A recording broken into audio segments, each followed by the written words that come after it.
Temptation, oh, temptation.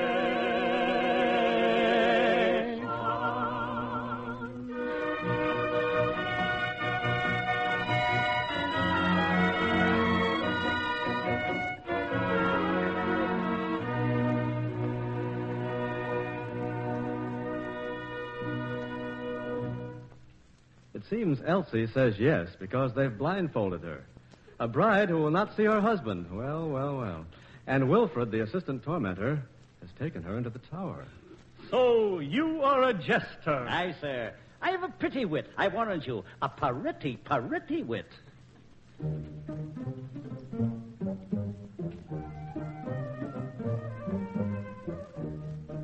I jibe and joke and quip and crank for lowly folk and men of rank. I ply my craft and know no fear, but aim my shaft at prince or peer, at peer or prince, at prince or peer. I aim my shaft and know no fear.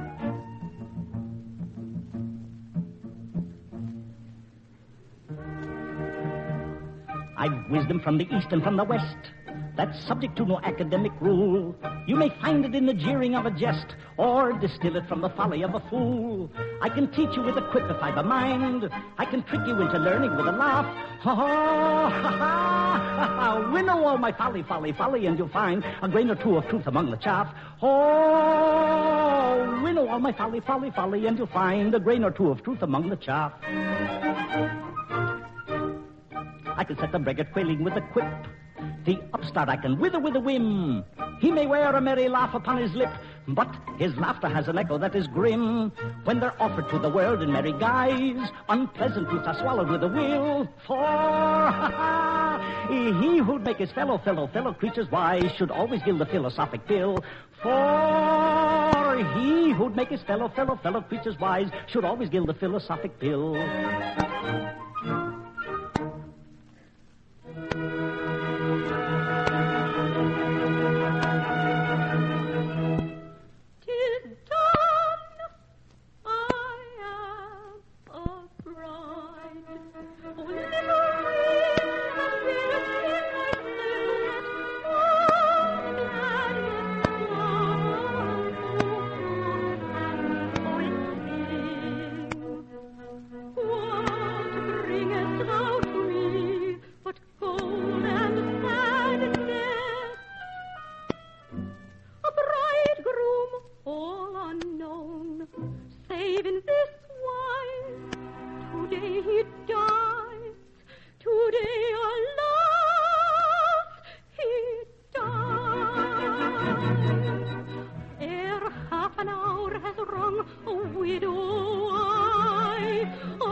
A dying man and his confessor alone with a singing girl, and the keyhole plugged. My keyhole. Wilfred, and alone. Now to get the keys to Colonel Fairfax's cell from him. Oh, Wilfred, has no reprieve arrived? None, Phoebe. Thine adored Fairfax is to die. Wilfred, speak not that way. He is nothing to me. Now thou art clever beyond all telling. Look out, Wilfred. She's after those keys. You are a wit, a humorist, a most philosophic commentator. Uh-oh. She got him. Master Wilfred, thine anecdotes of the torture chamber are the prettiest hearing. He's giving her a long look in her eyes, while she's slipping the keys to her father. Were I only your bride. Aye. Wert thou my bride? Oh, how I would love thee. Were I thy bride, then all the world beside were not too wide to hold my wealth of love.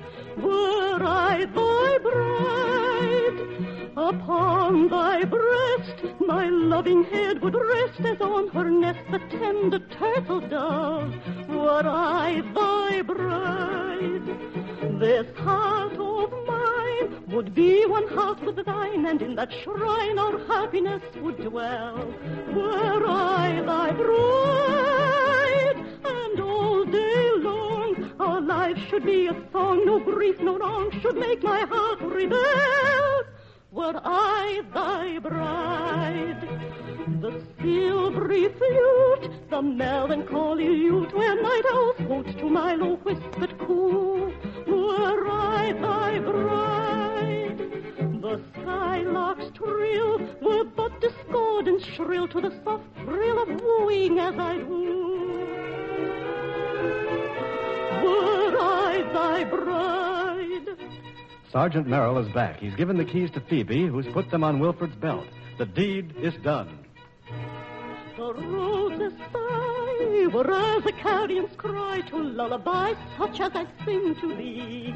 Were I thy bride, a feather's press were leaden hairiness to my caress. But then, of course, you see, I'm not thy bride. Colonel Fairfax, the disguise is good. You're a perfect yeoman in my son's uniform. You run a great risk for me, Sergeant Merrill.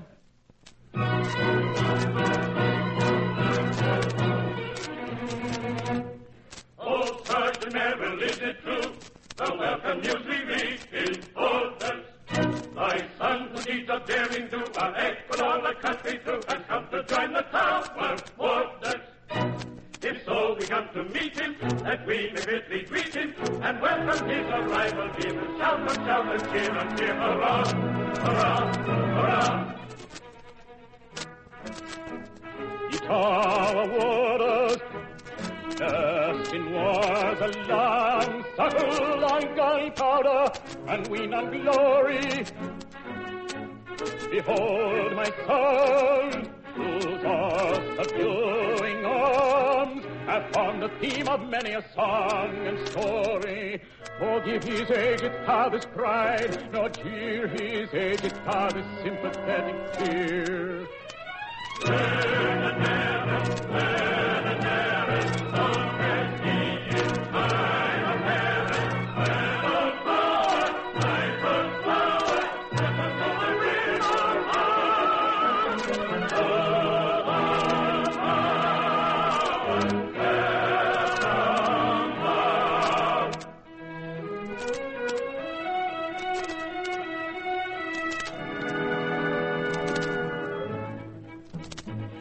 Thou not, O Leonard Merrill, standard lost in last campaign, rescue it at deadly peril, bear it safely back again. Leonard Merrill, bear it safely back again.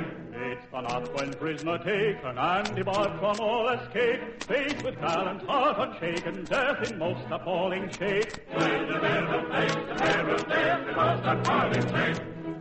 Truly I was to be pitied, having but an hour to live. I reluctantly submitted, I had no alternative. Oh, the tales that are narrated of my deeds of daring do have been much exaggerated, very much exaggerated. Scarce a word of them is true. Scarce a word of them is true. They are not exaggerated, not at all exaggerated, could not be exaggerated. Scarce a word of them is true.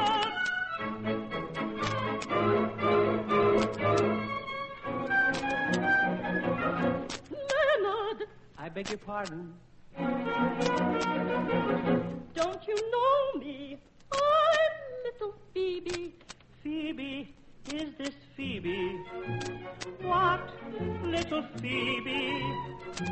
Who the deuce may she be? It can't be Phoebe, surely. Yes, 'tis Phoebe. Your sister Phoebe, your own little sister. He speaks the truth. Is Phoebe. Sister,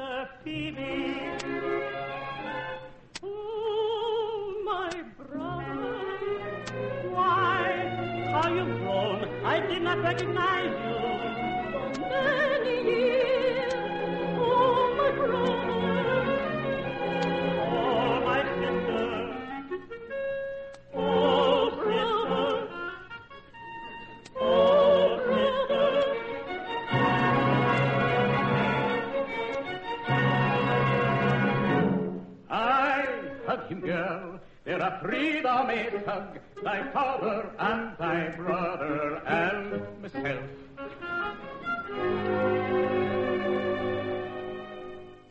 Brother, care thy sister I command, from every lurking snare thy lovely cause defend, and to achieve this end, O grant I pray this boon, O grant this boon.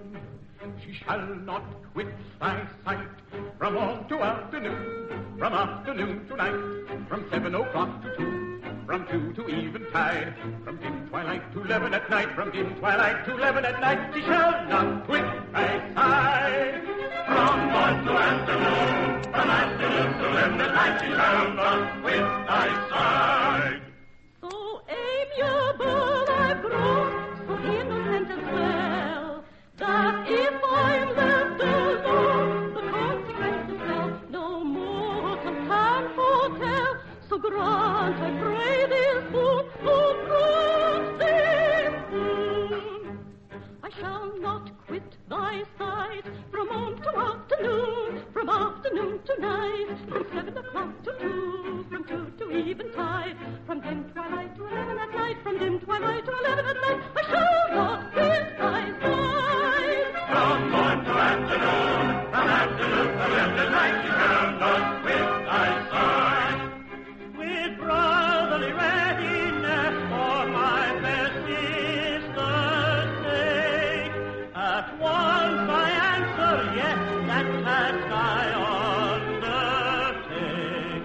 My word I never break, I freely grant that boon, and I'll repeat my plight from morn to afternoon, from afternoon to night, from 7 o'clock to 2, from 2 to evening meal, from dim twilight to 11 at night, from dim twilight to 11 at night, the compact I will steal. From morn to afternoon, from afternoon to 11 at night, you really grant that boon.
For the prisoner we sought his cell in duty bound, the double grating open when the prisoner oh, we found behind it high, behind it low, behind it near, behind it clever man, we sought with anxious care, that man is fit to wed the air, the man we sought with anxious care, that man is fit to wed the air.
1,000 marks for the colonel, alive or dead.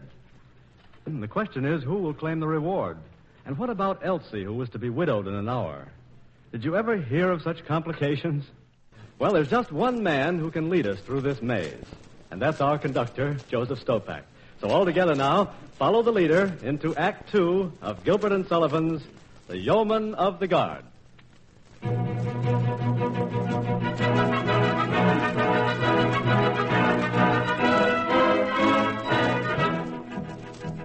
Or Private Buffoon is a light-hearted loon if you listen to popular rumor. From the morn to the night, he's so joyous and bright, and he bubbles with wit and good humor. He's so quaint and so terse, both in prose and in verse, yet though people forgive his transgression, there are one or two rules that all family fools must observe if they love their profession. There are one or two rules, half a dozen maybe, that all family fools of whatever degree must observe if they love their profession. If you wish to succeed as a jester, you'll need to consider each person's auricular. What is all right for B would quite scandalize C, for C is so very particular. And D may be dull, and E's very thick skull is as empty of brains as a ladle. And F is F sharp, and will cry with a carp that he's known your best joke from his cradle. When you're humored, they flout, you can't let yourself go. And it does put you out when a person says, "Oh, I have known that old joke from my cradle." If your master is surly from getting up early and tempers are short in the morning, an inopportune joke is enough to provoke him to give you at once a month's warning. And if you refrain, he is at you again, for he likes to get value for money. He'll ask then and there, with an insolent stare, if you know that you're paid to be funny. It adds to the task of a merryman's place when your principal asks with a scowl on his face, if you know that you're paid to be funny.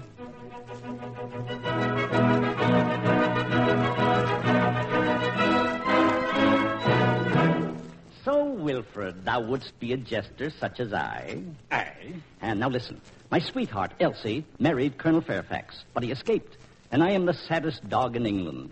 But if thou wilt fire an arquebus into the night and swear thou shot the colonel, I will teach thee all my original riddles, all my own original jokes. More than that, I will show you where I got them.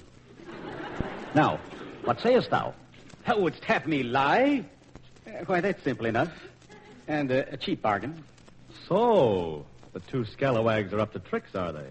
This is a fine business, I must say. But soft. Fairfax, still disguised as a yeoman.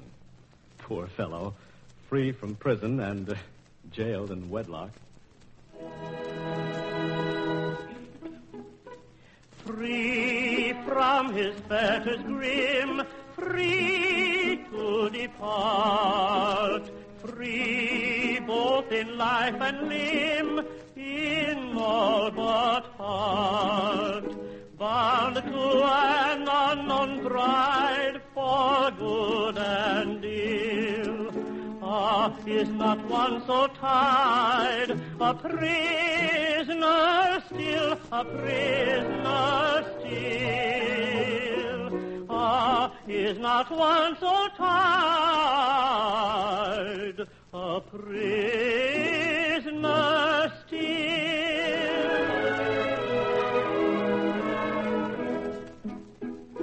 Free, yet in fetters held, till his last hour, joys that no smith can weld, no rust devour. Although a monarch's hand had set him free, of all the captive band, the saddest he, the saddest he, of all the captive band, the saddest, the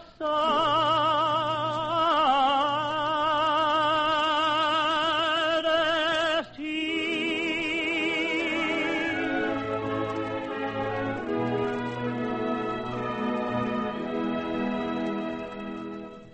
Well, Sergeant Merrill, and how is Elsie Maynard? Well enough, thanks to Dame Carruthers' fine nursing.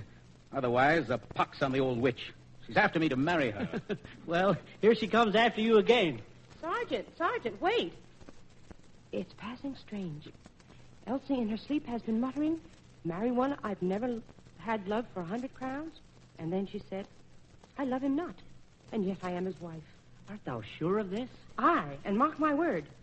It was of Colonel Fairfax that she spoke. Why should she marry a man who had but an hour to live? Well, there are those who would marry but for a minute, rather than die old maids. Aye. And I know one of them.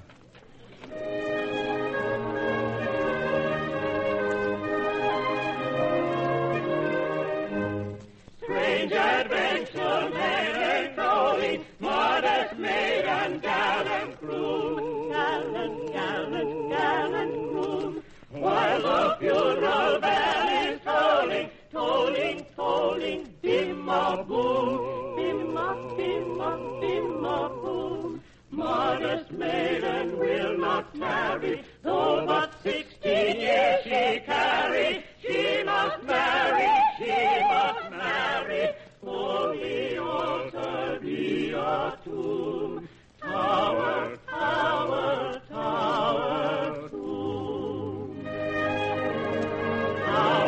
tomb. Tower, tomb, though the altar be a tomb. Tower,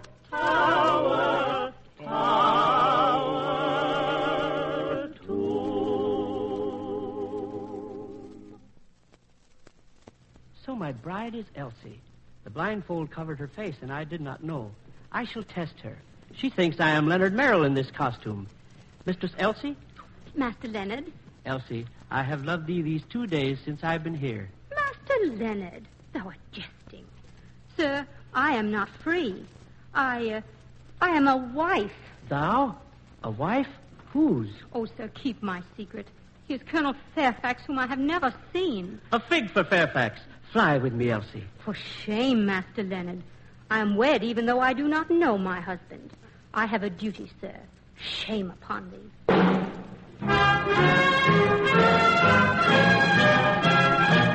Hark! What was that, sir? Why, an arquebus fired from the wharf, unless I much mistake. Strange, and at such an hour. What can it mean?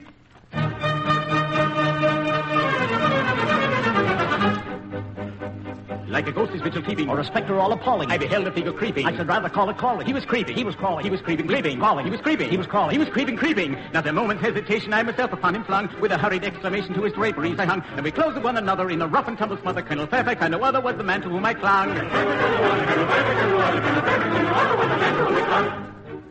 After mighty tug and tussle, It resembled more a struggle. he by dint of stronger muscle, Or by some infernal juggle. from a clutch as quickly sliding. I should rather call it slipping. With a view, no doubt, of hiding. Or escaping through the shipping. with a grasp and with a quid I eye. describe it as a shiver. Down he dived into the river, and alas, I cannot swim.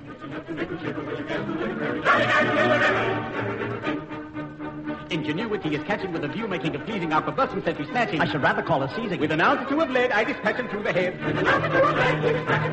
I discharged it without blinking. Little time I lost him thinking. Like a stone, I saw him sinking. I should say a lump of lead. Like a stone, I saw him sinking. I should say a lump of lead. Like a stone, the boy, I said. Like a heavy lump of lead. Like a stone, the boy, I said. Like a heavy lump of lead. Anyhow, the man is dead, whether stone or lump or lead.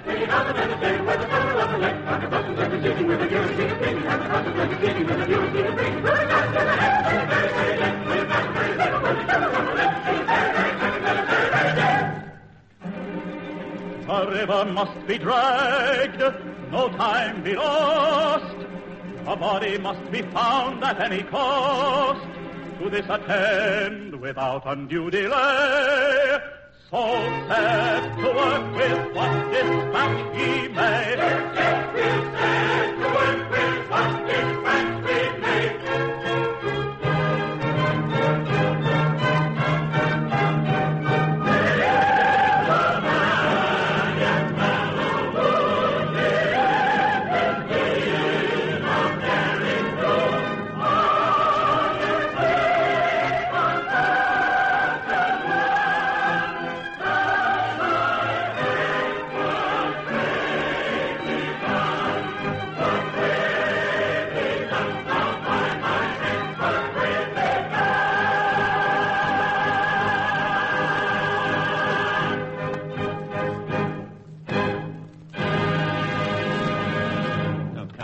not, Elsie. Forget him. Now thou art free to choose again. Behold me. I can jest you, riddle you. Tush, man. Know you not how to woo a maid?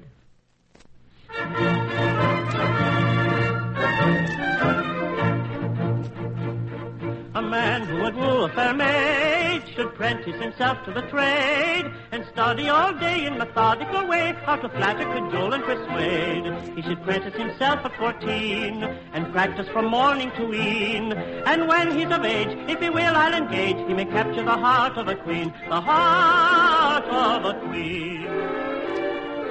Purely a matter of skill, which all may attain if they will. But every jack he must study the knack if he wants to make sure he if he wants to make sure of his skill.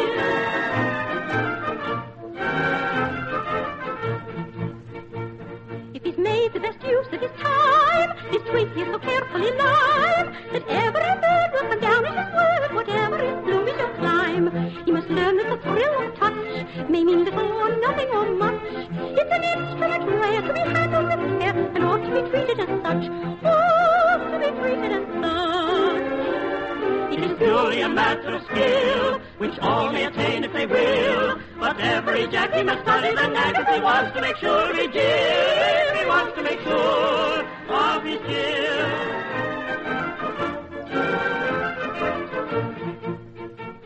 Then a glance may be timid or free. It will vary in mighty degree, from an impudent stare to a look of despair that no maid without pity can see. And a glance of despair is no guide. It may have its ridiculous side. It may draw you a tear or a box on the ear. You can never be sure till you've tried. Never be sure till you've tried. It is purely a matter of skill, which all may attain if they will. But every jack he must study the knack if he wants to make sure he if he wants to make sure of his skill. But every jack must study the knack, but every jack must study the knack if he wants to make sure of his skill. Yes, every jack must study the knack if he wants to make sure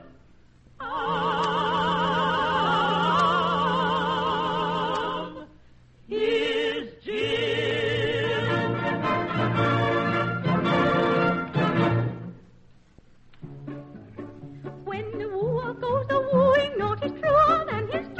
Maiden hushing all his suing, boldly blushing, bravely coy, boldly blushing. Oh, the happy days of doing. Oh, the happy days of doing. Oh, the sighing and the suing. When the wooer goes a-wooing. Oh, the sweets that never cloy. When the brother leaves his sister for another sister weeps, tears that trickle, tears that blister, tears that mickle sister reef, tears that trickle, tears that blister. Oh, the doing and undoing. Oh, the doing and undoing. Oh, the sighing and the suing. When the brother goes a-wooing and the sobbing sister weeps.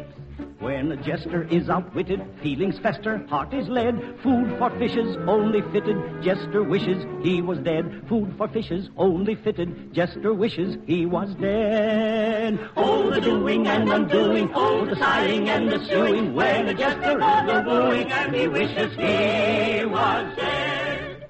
Oh, the doing and undoing, oh, the sighing and the suing. When a jester goes a-wooing and he wishes he was dead. He wishes he was dead.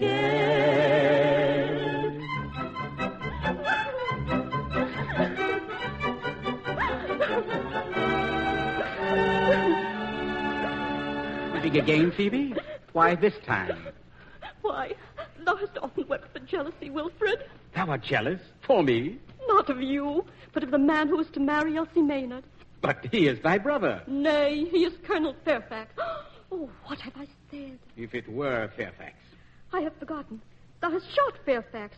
So be content with that, and I will be thy wife. My beloved. Even brutes must marry. Hast heard the news?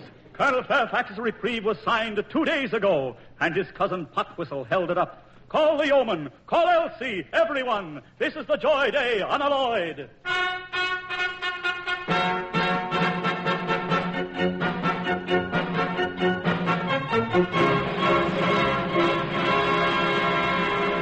Hold!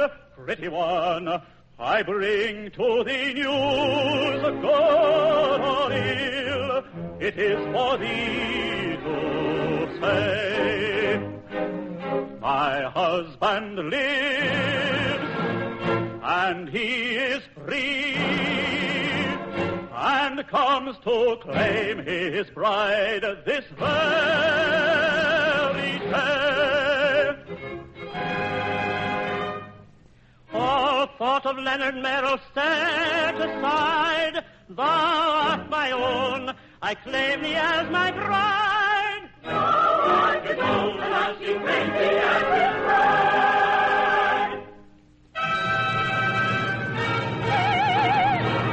My own,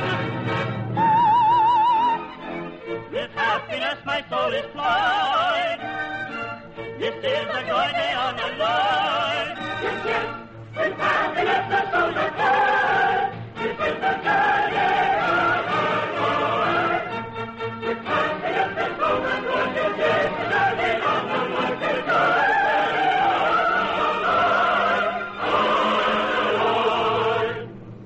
Ye thoughtless crew, ye know not what ye do.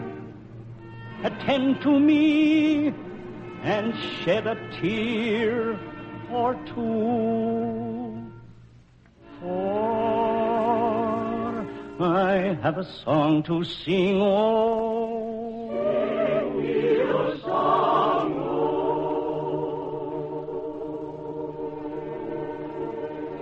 It is sung to the moon by a lovelorn loon who fled from the mocking throng, oh.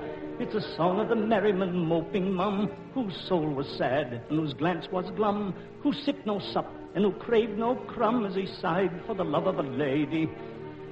Heidi, Heidi, misery me, lack-a-day-dee. He sipped no sup and he craved no crumb as he sighed for the love of a lady. I have a song to sing, oh. What is your song, oh?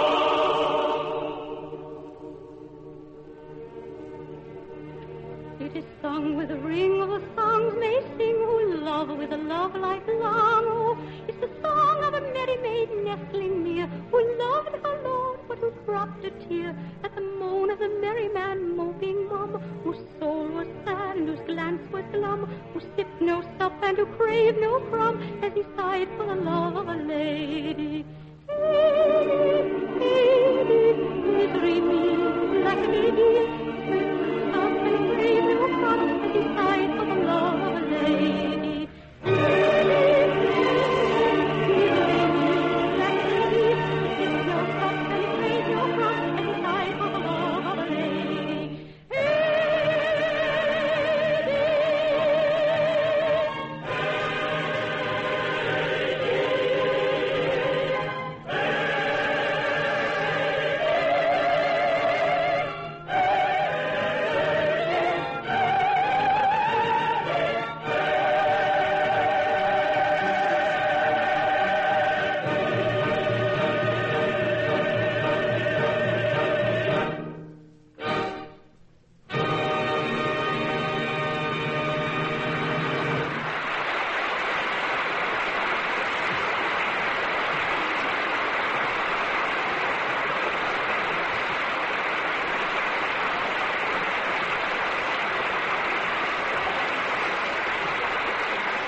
See?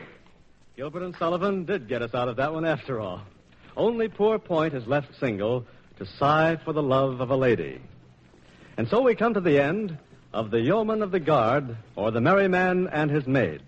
Our various and sundry yeomen, jesters, noble lovers, fair maidens, and assistant tormentors in and about the Tower of London were played tonight by Florence Ames, Fred Huffsmith, Paul Reed, Celia Brands, Muriel Wilson, Veronica Wiggins, and Hugh Thompson.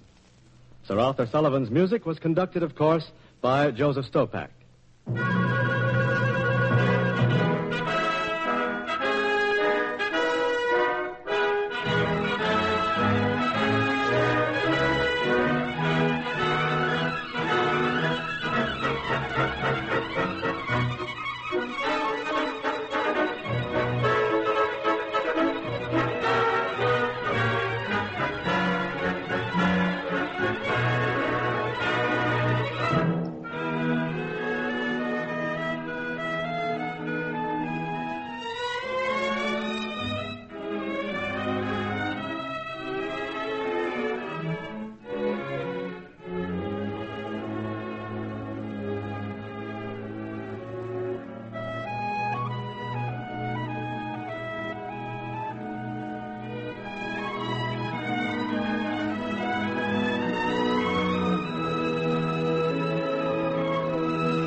This is the Armed Forces Radio Service.